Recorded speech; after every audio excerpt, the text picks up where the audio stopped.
હાલમાં તમે ગુજરાતી સારી એવી એક મૂવી તમે જોઈ હશે, લાલો શ્રી કૃષ્ણ સદા સહાયતે. આ મૂવીમાંથી આપણને 4 સારી એવી શીખ મળી છે.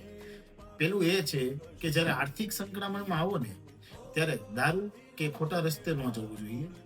સંઘર્ષનો સમય હોય ને ત્યારે દરેક પત્નીએ પોતાના પતિનો સાથ આપવો જોઈએ, જેથી તે ખોટા રસ્તે ન જાય. તમારા ખરાબ કર્મો માટે માત્ર ને માત્ર તમે જ જવાબદાર છો. ઈશ્વર તો માત્ર તમને રસ્તો બતાવે છે, એના ઉપર ચાલવાનું આપણે હોય છે. અને આ કર્મમાંથી બહાર આવવા માટે આપણે આપણા સત્કર્મો અને મહેનત કરીને જ બહાર આવવું પડશે. ભગવાન છે ને આપણા દિલમાં જ હોય છે. આપણે કંઈ ગોતવા જવાની એને જરૂર નથી હોતી. તમે જે કાંઈ સારું ખરાબ કરો છો તે હંમેશા બધું એ જોતો હોય છે. જો આ વિડીયો તમને સારો લાગ્યો હોય તો લાઈક, શેર, સબસ્ક્રાઈબ અને તમારા બેસ્ટ ફ્રેન્ડને મોકલી આપજો. જય શ્રી કૃષ્ણ.